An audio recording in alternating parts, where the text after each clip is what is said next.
Hello everyone, Lien here and welcome back to the Time for Tea Designs YouTube channel. So today I am going to create this Feel Better Soon card using Time for Tea Designs products, and I'm going to do some Noline coloring. So I have this adorable kitten from the All Occasion Critters and I'm stamping it out with some Noline coloring detail ink. Now before I'm starting with my Copic markers today, I'm first adding the details of this image using this MICRON Fineliner. I do this because it can be really difficult to add those details on again later when you have colored with Copic markers. So I'm gonna take you through the whole coloring process, and I'm starting with the hardest part of this image. I always search for critters or images that are quite easy to color in when using my Copic markers because, well, I'm still getting used to them. Also, the tip is not as thin, so it's not always as easy to color with them. And then with the no-line coloring, well, you also have the lack of the lines, so you just need to take your time to go over all the areas. Now, with those small areas like the umbrella, like how it is formed, it's really cute, but it's really hard. So I personally prefer starting with the hardest part, and if that works out, I can continue with the rest. If it doesn't, I can just try to start all over again. So I already colored that in, and now I'm on to the kitten. So the kitten there, it is important for me when I'm doing no-line coloring, specifically with Copic markers, to really do each part separately and just working on it until I'm happy with the blend that I have created. And this paper that I'm using today is Transotype Perfect Coloring Paper. And as you might have seen, the first layer was rubbish. So I'm just adding a few layers. What I have figured out with this paper is that I need at least 2 layers to get the blend that I want. And then afterwards I also quite often come and go and do the back and forth thing between my lightest to my darkest and again. So normally when you have lines, you can really add your shadows and you can use the same markers and just go for it because you will not lose any of the details.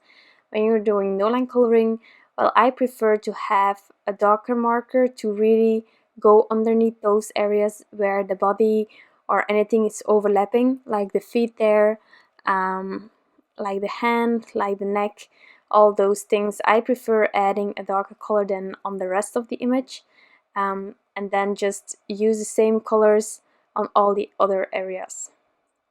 So I hope that I'm making sense.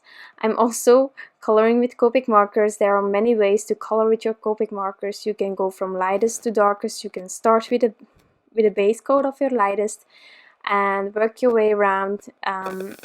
Me personally, I prefer just going right in with the darkest, and I don't really bother about the fact that my first layer isn't that good. But I at least already know where I want my shadows to go and where I can go darker afterwards. And I just add more and more layers, I add more shadows and so on when I am adding those other layers on top of it. But anyway, is a good way as long as you're enjoying the way you're coloring with your markers and you get the result that you want, then that's the way to go. For me, it just works better when I go from darkest to lightest. So here I'm adding more shadows. So I started really soft with the shadowing, and now I know that I have a larger surface and I can add more shadows wherever I want. So I'm just elongating the shadows that I already added in the beginning. And then once everything has its color, it's really important for me to go back and forth between the different areas that I colored in, because you can see that you sort of lose a bit of the shadow that I first had there. So I'm just going over it and working with it. Now adding a lot of layers is the way to go for me. Now not every paper allows you to add a lot of layers, so really if you're having trouble with bleeding or your paper isn't grabbing that color anymore, then probably the paper is oversaturated and sort of refuses to blend anymore or keep that color on there. So that's why I changed to this paper, which is a perfect coloring paper by Transotype. And now I'm on to the final part of this image, and that's the umbrella. So I am using reds today. I am going to create a gradient on the background, and there I wanted to use blue. And I have noticed in previous cards that I made that one image with like the pop of red and then a blue background is really something that I like. So I decided to try it out with this image again. So I'm again adding the darkest color there where normally the lines would be to define them a bit more, and then I'm working my way all over this area of the image with lighter colors. And don't bother about the first layer that you're seeing here, there will go on a second layer. So that's handy, just like that. And then this coloring is actually done. I'm only using one image today, and it might seem a bit weird, but these critters are so stunning, and I really think that you could use each and every critter of this stamp set alone on a card. Of course, there are also other stamp sets from Time for Tea Designs that match perfectly with these critters. So you can mix and match if you want to, you can create a scene. But today I'm making a CAS or a clean and simple card with you guys, but also doing the no-line coloring. So this is the no-line coloring image, and I'm going to cut it out using the matching dies. Now I also colored with the same markers this image in where there are some lines, and I will show you that as soon as this one is die cut as well, so that you can see if you don't like the no-line coloring or you prefer having the lines there, then you can see here the difference, but with the same color combination. So I'm continuing with the no-line colored image, and now I'm onto the background. So first of all, I have cut out this panel using the Slimline Trio Circle die set, and this is from the same paper as the critter, and I'm just masking off the edges. Me personally, I love it when there are some stitch details on the panel, and then I prefer to keep it white. So that's why I am adding some purple tape on top of the edges next to the stitching detail.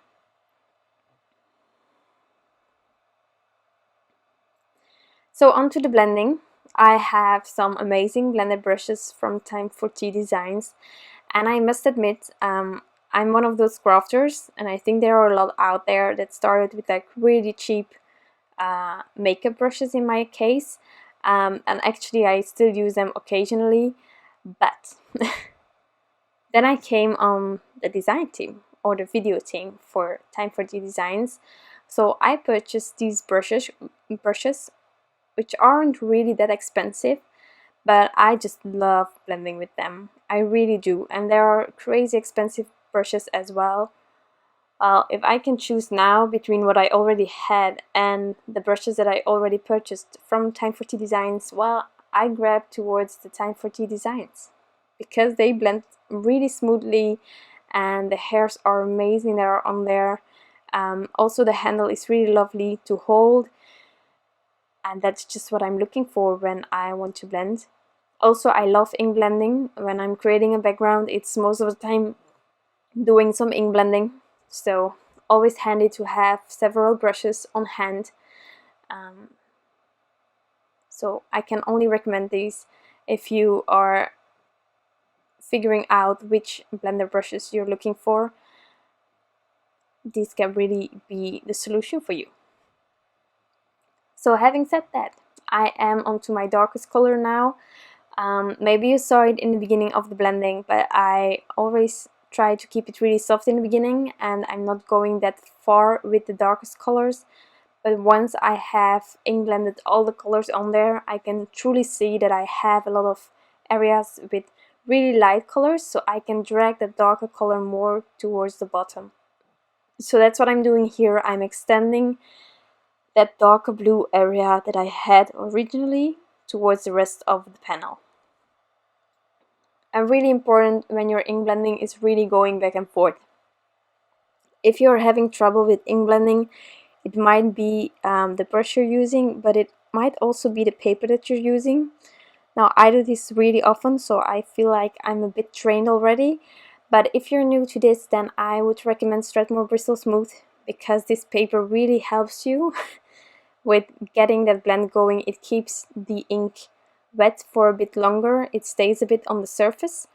So that might help you when you're trying this out for the first time, or when something isn't going right. It can be the paper, it can be the brushes, it can be the inks, but in my case it was the paper in the beginning, and I really learned on the Strathmore Bristol Smooth. So I stamped out the sentiment on the bottom of this panel, and now I'm just adding some thin foam squares on the back of this adorable kitten. And once that's on there, I am going to add some embellishments.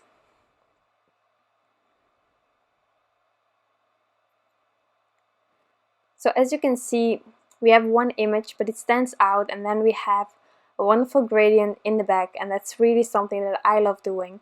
But you can tackle this image or Noline coloring any way you want to. Here I'm adding some teardrops. These are sequins from Little Things from Lucy's cards, and once they are on there, I just need to add this panel on top of a card base, and then I will call this card finished. I'm not going to add anything more. This card is all about simplicity, but at the same time being with bright colors and a wonderful gradient, and I truly hope that you like this card as much as I do, because this will be it for today. I hope that you enjoyed this video. It's the first time being around on this channel, and I hope that I can be here a very long time and that you enjoy these videos. If you do, you can always give this one a thumbs up. We at Time for Tea Designs would really appreciate that, and I hope to see you back soon with some new cards. Bye!